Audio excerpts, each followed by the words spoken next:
పెళ్ళైనా పండగైనా వేడుక ఏదైనా పట్టుచీరల ప్రత్యేక వేదిక వారాహి సిల్క్స్.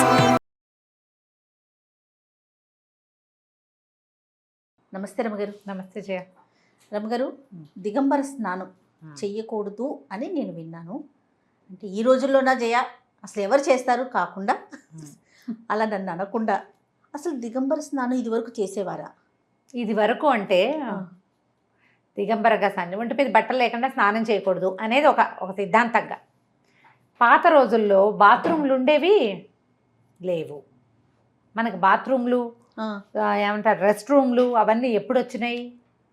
పాత రోజుల్లో ఏం చేసేవాళ్ళు, ఏదో కాస్త నదికి వెళ్ళి స్నానం చేసేవాళ్ళు, బావి దగ్గర స్నానం చేసేవాళ్ళు, అంతే. లోటా పార్టీ చెంబు పుచ్చుకొని బయటికి వెళ్ళాల్సి వచ్చేది. పాత కాలంలో ఇలాంటి అవకాశాలు లేవు కదా జయ.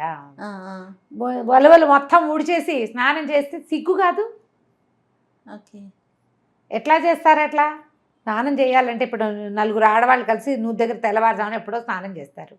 అప్పుడు కూడా గబుక్కుని ఎవరైనా మనిషి ఎదురైతే ఒంటి మీద బట్టలు లేకుండా ఉంటే ఎంత సిగ్గుపోతుంది.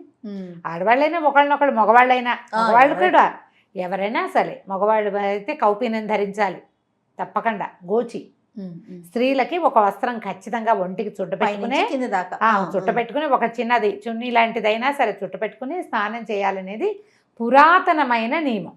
అదే అప్పట్లో నదులకి నదికి వెళ్ళేవాళ్ళు, చెరువుకి వెళ్ళేవాళ్ళు, కాలువ గట్టును స్నానాలు చేసేవాళ్ళు, కాలువలో స్నానం చేసి తడి బట్టలతోటే ఇంటికి వెళ్ళేవాళ్ళు. కాదు రమ్మగారు, అదే చెరువులో అన్ని పనులు చేసుకునేవారు కదండి. అంటే కొంచెం బట్టలు ఉతుక్కోవటం, స్నానాలకి, తాగటానికి మళ్ళీ వేరుండే మంచినీళ్ళ చెరువు ఒకటి ఉండేది. మంచినీళ్ళ చెరువు వేరు, రేవులు వేరు, కాలువలున్న ధోరణి వేరు, చెరువుల ధోరణి వేరు. రేవంటే ఏంటండి? రేవంటే మనం దిగడానికి బ్యాంక్స్ మనం దిగడానికి వీలుగా. ఇప్పుడు నది ప్రవాహం ఉంది, కొన్ని చోట్ల రేవులు ఉంటాయి. రేవంటే ఇప్పుడు మనం నది ఇట్లా పోతుంది, గట్లు ఎత్తుగా ఉంటాయి కదా, కొన్ని చోట్ల గట్టు పల్లంగా ఉండి మనం నదిని చేరుకోగలిగే ప్రాంతాన్ని రేవంటారు.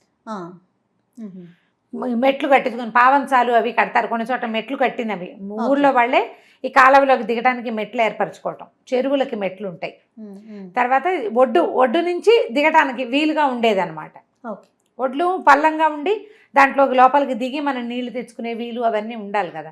ఇలాగా చెరువుల్లో స్నానం చేసేవాళ్ళు, నదీ స్నానం, కాలువల్లో స్నానం, బావి దగ్గర స్నానం, పైకి సొంతంగా బాత్రూములు లేకపోవటం, బాత్రూములు కట్టుకోగలిగే అవకాశం లేదు ఆ రోజు. మొన్న దాకా కూడా మనం యాడ్స్ చూసాం, టాయిలెట్స్ కదండి. అవును, అదే ఇప్పటికీ కూడా నదులలో స్నానం చేసేటప్పుడు దిగంబరంగా స్నానం చేయకూడదు. చిన్న పిల్లలకి కూడా ఒక వస్త్రం ఉంచాలి ఒంటి మీద,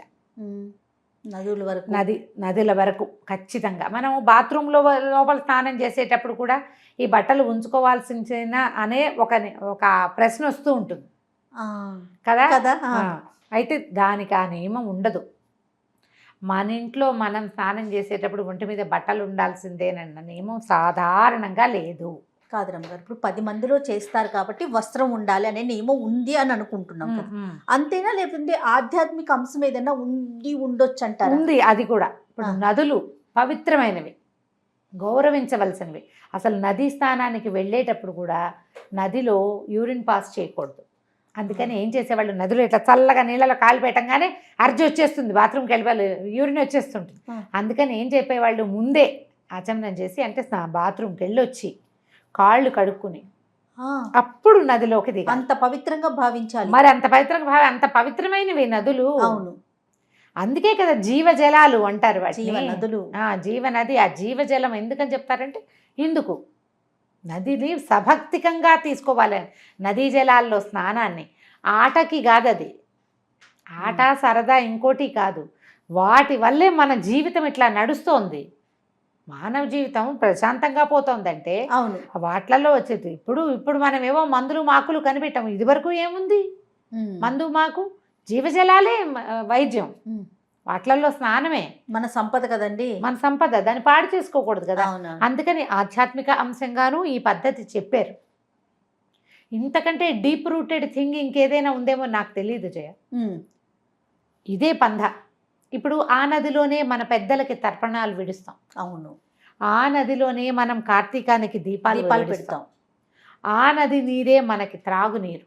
మనం ఈ ఊళ్ళో పాడు చేసేస్తే నదిని, ముందుకెళ్ళాక అది ఇంకొకడికి తాగునీరు అవదా? అవును. మనం దాన్ని ఎంత పవిత్రంగా చూడాలి. మనం చేసేసాం చాలే, అవతల వాడు ఏ చావు చచ్చినా పర్వాలేదని అనుకుంటామా? మన మునులు, మన ఋషులు మన అట్లాంటి వాళ్ళు సంస్కృతి అది కాదు కదా. మన సంస్కృతి అది కాదు. మన సంస్కృతిని నిలబెట్టినటువంటి ఋషులు, ఋషులు మహాద్రష్టలు వాళ్ళు. అందుకని నదిని ఎంత పవిత్రంగా చూడాలో చెప్పారు. ఈ నది ఈ ఊళ్ళో ఉంది, ఇక్కడే ఉంటుందా? అది గుంట కాదు కదా, ఎంత ఎక్కడి నుంచి ప్రవహించి వచ్చింది, ఎక్కడ పుట్టి ఎక్కడికి పారుతూ ఉంటాయి. ఇప్పుడు ఈ వెళ్ళేటప్పుడు ఈ ఊళ్ళో నది పాడు చేసేస్తే వచ్చే పై ఊళ్ళో ఆ నీళ్ళని వాళ్ళు తీసుకోవద్దు. అవును అవును. నువ్వు చెత్తలు కలిపేసిన నీళ్లు ప్రవహించి పక్క ఊరికి వెళ్తాయి. అందువల్లే కదా రమ్మగారు ఇన్ని అరిష్టాలు మనం ఎన్ని చూస్తున్నామండి. ఈ భక్తి శ్రద్ధలు లోపించటం వల్ల, ఈ నియమావళిని భంగం చేయటం వల్ల, దీనికేమి సైంటిఫిక్ రీజన్ లేదని వెధవ సైన్స్ని ఆధ్యాత్మికతలో చొప్పించటం వల్ల రీజన్ కావాలి ప్రతిదానికి. అవునండి. నీకు ముక్కులోకి గాలి తీసుకోవడం ఎలా నేర్చుకున్నావో రీజన్ చెప్పు. మనం ఏవీ చేయలేని, మనంతటా మనకు చేత కాని విషయాల మీద ఏ ప్రశ్నలు లేవు. అదంతా ప్రకృతి అంటాం. ఏర్పరచబడిన నియమావళికి మాత్రం ప్రశ్నలు. మీ తాత చెప్పారా? మీ తాత చెప్పారా? మీ ముత్తాత చెప్పారా? మీ తాత ముత్తాత చెప్పకపోతే నీకు గాలి పీల్చుకోవడం ఎవరు నేర్పించాడు? ఎవరు పెట్టారు? ఇన్ని రంగులు ఎవరు పెట్టారు? ఇన్ని జీవాలు ఎక్కడి నుంచి వచ్చినాయి? ఇంత జీవరాశి, ప్రతిదానికి ఆహారం పెట్టాడే భగవంతుడు. ఇవన్నీ ఎవరు ఏర్పరిచారు? వాటికి ఏ ప్రశ్నలు లేవు. మనం ఒక నియమం పెట్టుకుని నియమం ప్రకారం ప్రవర్తించండి, ఇంకా ఎక్కువ కాలం ఈ భూమి మీద హాయిగా బతుకుదురు. కానీ మీరు ఉన్నన్నాళ్ళు సుఖంగా ఆరోగ్యంగా ఇబ్బందులు లేకుండా ఉందురు గానని ఏర్పరిచిన నియమాలని మనం ఉల్లంఘించేస్తాం. ఉల్లంఘనే ప్రధానమైన శత్రువు ఇప్పుడు మనకి. అవును అవును.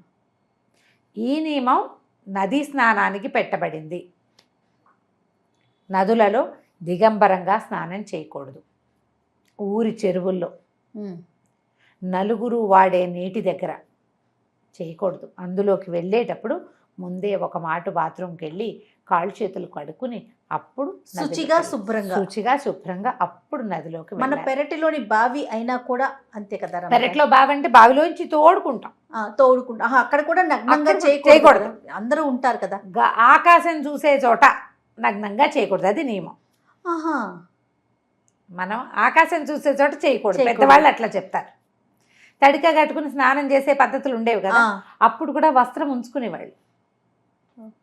ఇప్పుడు మనకి క్లోజ్డ్ బాత్రూమ్స్ వచ్చినాయి, అంతే. ఇప్పుడు అవసరం లేదు. ఆ తడిపిన బట్టలను ఇంట్లో నుంచి తీసుకెళ్ళి అదంతా తడిసి అప్పుడు ఏం చేసేవాళ్ళు అంటే, నదిలో స్నానం చేస్తారా, స్నానం చేసి బయటకు వచ్చాక పొడి బట్టలు కట్టుకుని ఈ బట్టల్ని అక్కడే జాడించి పిండి ఆరేసుకునేవాళ్ళు, లేదా పిండిని బట్టలు తీసుకుపోయేవాళ్ళు ఇంటికి. అప్పుడున్న పద్ధతి, ఆ రోజున ఉన్న అవకాశం ఇప్పుడు లేదు. చూడండి, ఒకదానికి ఒకటి మిళితమై ఉంది చూసారా. అంతే, అక్కడే చేయటం, అక్కడే మార్చుకోవటం, అక్కడే ఏదో నీళ్ళలో కొంచెం ముంచి లేపి తీసుకెళ్లి ఆరేసుకోవటం. ఇప్పుడు ఎక్కడుంది? ఇప్పుడు అవకాశం ఇంట్లోనే కదా. అన్ని ఇంట్లో. బావి దగ్గర అయినా బట్టలు తడుపుకున్నారు అనుకో, పొడి బట్ట కట్టుకోవటం, ఈ బట్టలు రెండు జాడితే పెరట్లో ఆరేసుకోవటం. ఇప్పుడు మన ఇంట్లో ఉన్న బాత్రూంలో నుంచి మనం బయట బాల్కనీలో వేయడానికి కొంచెం కష్టం. అవును, అవకాశాలు ఉన్న వాళ్ళు చేస్తారేమో. ఇది ఈ నియమం వచ్చిందంటారు. ఈ నియమం పెట్టింది దానికోసం. అయితే శాస్త్రం ప్రకారం మనం నదీ స్నానం చేసేటప్పుడు పిల్లల్ని కూడా దిగంబరంగా ఉంచకూడదు. పసిపిల్లలకు కూడా గోచి అయినా పెట్టాలని చెప్తారు. ఓహో, ఓకే. బట్టలు లేకుండా టగిమని లాగులిపేసి పిల్లల్ని నదుల్లో నింపద్దు. బట్టలు తడిసిపోతే తీసుకెళ్ళటం ఎలా లాంటివి ఆలోచించకూడదు. అక్కడ నదిని గౌరవించాలి. ఆ నదులే మన జీవాధారాలు, ప్రాణాధారాలు అవి మనకి. అందుకని వాటిని దైవస్వరూపంగా భావించి గౌరవించి ఈ రకంగా చేయాలి.